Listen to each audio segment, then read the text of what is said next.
Warning: Geeking Toyetic is a show aimed at the adult collector, and as such features adult language and humor that is not appropriate for younger audiences. Viewer discretion advised.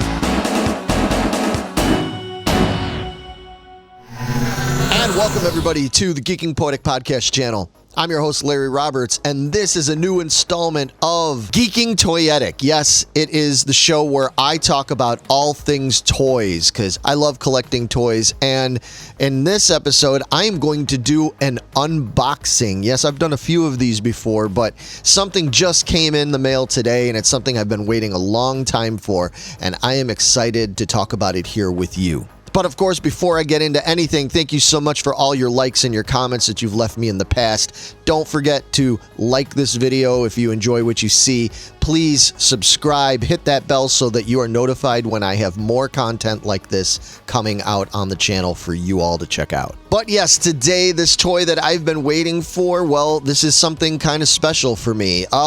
Some of you might remember that back in the 1970s, we had, well, here in the United States especially, we had a line of Jumbo action figures. Yes, these things were almost 2 feet tall. They were really cool robot-looking things. They had missiles and fists that shot off and all kinds of special features and a really cool design. And here in the States, they were known as Shogun Warriors. Shogun Warriors. They're on the move. There's Raideen with delta-wing missiles, Dragoon with a star shooter, and Mazinger with a rocket launcher. The Shoguns. Imagine you command them to defend freedom, protect justice, and challenge evil. The Shoguns. They're ready to strike when you are. Shogun Warriors, Mazinger, Dragoon, Raideen, equipped with their own gear, each sold separately from Mattel. Now, these were put out by Mattel. They were very popular from roughly between 1977 and 1980. There was even a Marvel Comics line of Shogun Warriors that was out for several years, and it was pretty popular for a while. But unbeknownst to most of us young kids back in the 70s, these were all just simply adapted over here for the US from Jumbo Machinders that had come out in Japan. Now, these Jumbo Machinders were very popular over in Japan back in the early and mid part of the 1970s. Now, one of the characters that was very popular over there was known as Mazinger Z, and this was based on animated characters over in Japan at the time. It was only a matter of time before we brought them over to the West, and we fell in love with them here as well. Over in Japan, the Machinder series, the Jumbo Machinder series, had a lot of different variations, a lot of different characters that we never got over here. And there was an initial version of Mazinger Z, that came out, and then later they came out with the Great Mazinger. Now, that was the one that we adapted over here. Even once we got it over here, there were variations on that. They did change, like, the breastplate design of Mazinger. Generally, we didn't have anywhere near as many variations and characters as what they had over in Japan. But in the many years since all of these came out in the 1970s, those Japanese models have become extremely popular with collectors, not just here in the United States and in Japan, but basically all over the world. These are very, very popular, very collectible. They're also very expensive and very difficult to get your hands on. But fret not, because just recently, the company Bandai Tamashii Nations have done a re-release retro line, re-releasing some of these Jumbo Machinders now for us at a considerably more affordable price than what it would cost you to get the vintage ones on the aftermarket. Now, several months back, they did release the first repro figure, so to speak, of the Mazinger Z, and that sold out right away. I do believe they are coming out with more of those. They did say that they were going to produce more for the people that didn't get it in the first go around, but I know I was looking for it, and the pre-sales just sold out really quick, and I wasn't able to get that one. But before long, they announced the second release in the line from Bandai, and that is the Great Mazinger one. So luckily, I was able to jump on that one right away. This was several months ago. It took a while for this thing to finally get to me, but I am happy to say that I have the box here today. I just came this afternoon. I have not opened it yet. So I thought it would be a great opportunity right here on camera with all of you for me to unbox and give my first impressions of this new Jumbo Machinder figure from Bandai of the Great Mazinger, or Great Mazinger as they pronounce it. So this will be the first time in nearly 50 years that I will be opening a brand new Jumbo Machinder Shogun Warriors style toy.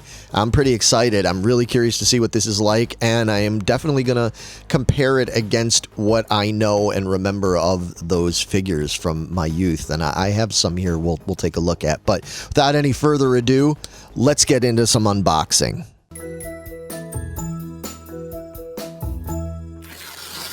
All right, so this is the box. Obviously, they aren't kidding when they say jumbo. This thing is huge. There he is. So this is what you get. You get this toy in this gigantic box. It's heavy. This box is very thick. It's very sturdy. And as you see, unlike the Shogun Warriors, there's no Mattel, because this obviously isn't Mattel, and it doesn't say Shogun Warriors because that Shogun Warrior was the West, the US version of these. This is all in Japanese writing. All right, lid is off. All right, so first thing inside this box, we have, it looks like it's an instruction booklet. I will open it up so you can take a look at it. So yeah, that's exactly what this is. It has the instructions that show you all the parts. It shows you how they all fit together. It's not going to do you much good if you can't follow the diagrams if you don't read Japanese, because everything is printed in Japanese on here. And it also comes with this piece of paper with writing there explaining, showing how the fist does shoot off the arm. So next in the box, we have another box. It's got some really great graphics on there. Again, I can't read it because it's in another language, but I do believe this is the rocket shooting fist that goes on the one arm. That should be in here. And here we have the firing fist. This is the one that I believe launches off of Mazinger's arm. So we'll have to put that on.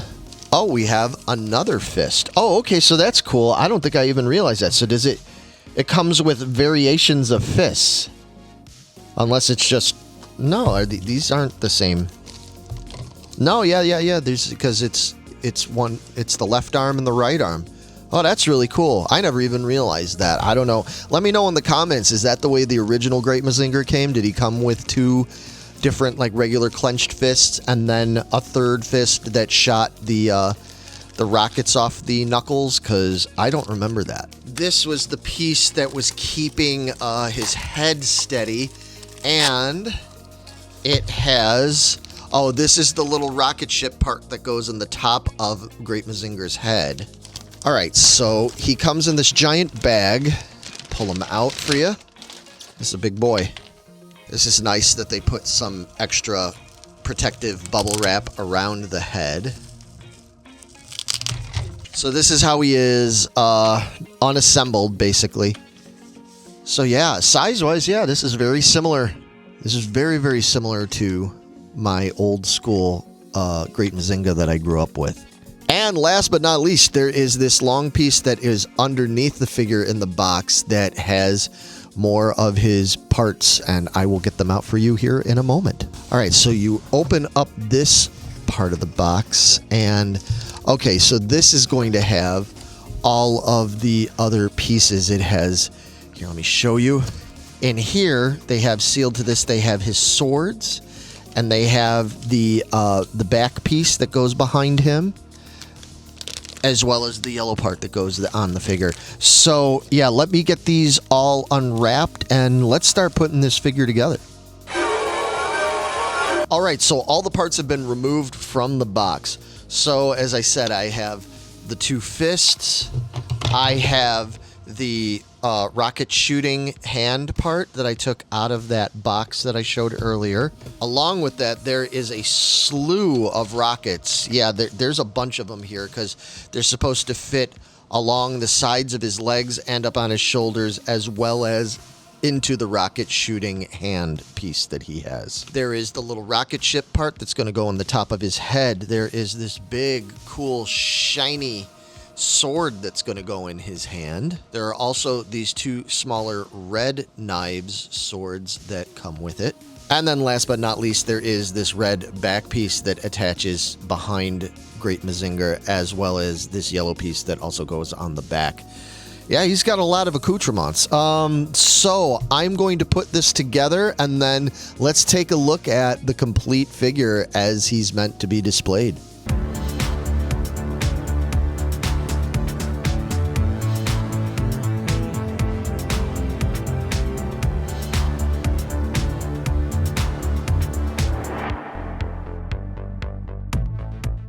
All right. Even not being able to read the directions correctly, I got it figured out. So this is it. Man, what a fantastic looking figure. Obviously, I'll do my best in the B-roll stuff to really give you a better look at it than just showing it to you here while I'm talking about it. But even here, you can see this guy is pretty impressive. Yeah, this is a really tricked out figure. I mean, this is the kind of stuff that we grew up with back in the 70s. For all you youngsters that sit there and think you got it so good today with all your, your iPhones and all that. Well, we didn't have iPhones, but we had Jumbo Machinders, and now you do too, so that's even better. So see, it's plenty to go around for everybody. Yeah, this is a really well-made figure. I think that he feels weight-wise very similar to what I know of the actual Shogun Warriors that I grew up with from Mattel. As you can see, this is the version that has the actual red piece on there. It's not like the second Mazinger version that came out here in America where it was just a sticker that went on the chest. That's the one that I grew up with and I have, but I always felt like that one's a little bit cheap. This one looks so much more impressive. But yeah, you see he's got this great sword that he can hold here. He's got the rocket shooting hand, and here I'll shoot a rocket for you. Just try not to break anything. Wow, man, that really shoots. Man, it's no wonder they started regulations against that sort of thing back in the late 70s, because that really shoots quite well. Like you see, he's got this really cool rocket pack on his back. You can put all the rockets here along the legs as well as up on the shoulders there.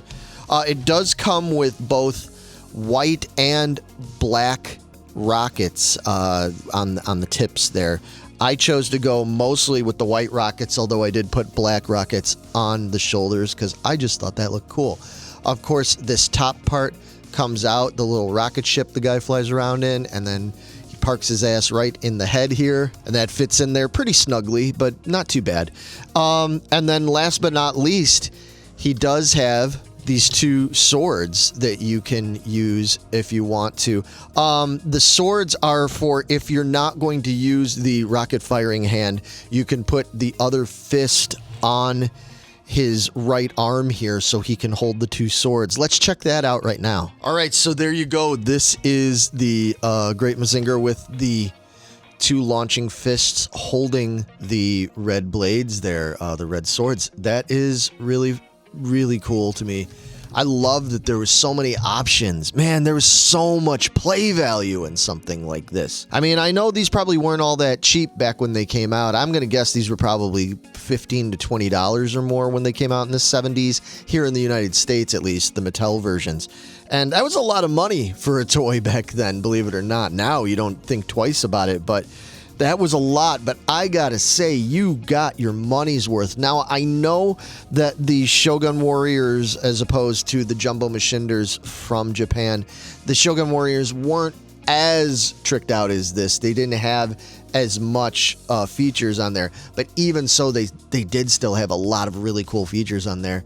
What a great deal. It's no wonder that kids just went crazy for these. I apologize to my partner over there that's doing all the filming if I hit her with one of these flying fists. I don't mean it, kind of. Here we go. Wow. Yeah, she's running for her life now. No, that's super cool. Again, yeah, I don't think that you'd be able to sell this kind of toy to kids anymore. I don't think they would allow that kind of launching to happen because, yeah, it would just possibly cause too much damage. All right, and just for the heck of it, I pulled this out of, I had this in my storage, so I pulled this out just so we could kind of get a general comparison here. Here you see that I'm showing, this is my original Mazinger. This guy is very old. He's very beat up. He has seen, you know, better days.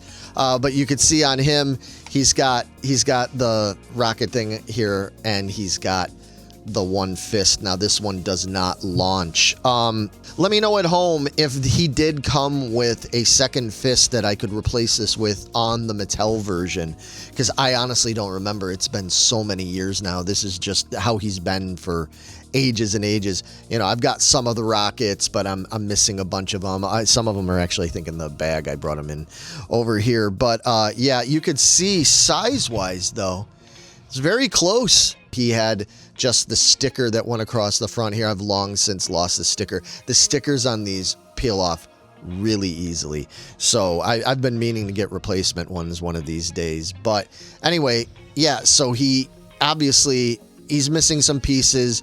He doesn't have the back piece like this new Great Mazinger over here, but yeah, these both are going to hang out on my shelves together. I think, you know, this is kind of like the great uncle, and this is the squeaky clean youngin' over here. Yeah, this one's a little lighter, but he also doesn't have as much stuff on him as this one. But in terms of the type of plastic, for those that are curious at home, they're very, very similar. There's very little difference between these. Yeah, they did a great job in doing this. I mean, this is a pretty faithful reproduction of the old. I wish I had the Japanese Great Mazinger that I could actually compare it to, as opposed to comparing this to a Shogun Warrior. I know people at home are like, they're not the same. I know they're not the same, but this is the closest I have. This is the one I grew up with, and this is the one that obviously I've got the most personal affinity for. So I was really curious to see how much this was going to spark that nostalgia for me, even though I didn't grow up with the Japanese version. I think this is super exciting. I love this. I think this is great. Absolutely worth the money. You can get this. It's still available. It's available on places like Entertainment Earth. I think they do have it at Big Bad Toy Store. A bunch of those online retailers. I think you can even get this on Amazon if you look. Honestly, I don't see this hurting the market for the original figures at all. There's enough discerning characteristics to it to be able to tell that it's not the original one. It's just great for people like me that can't afford, you know, to pay a couple $1,000s for a complete original one from Japan. But yeah, that's gonna do it for me. I would love to know, what do you think of this? Have any of you out there ordered these? Are you planning on ordering these? Now that you've seen how it comes and how you can put it together and what all it can do, let me know in the comments. I love when you guys comment. I do this because I love talking with people about toys. And we will be back soon with more toy stuff, more unboxings. I've got more things that are on the way. Thank you for checking out Geeking Toyetic here on the Geeking Poetic channel. Enjoy your toys. Keep on collecting, and take care, everybody. Bye-bye.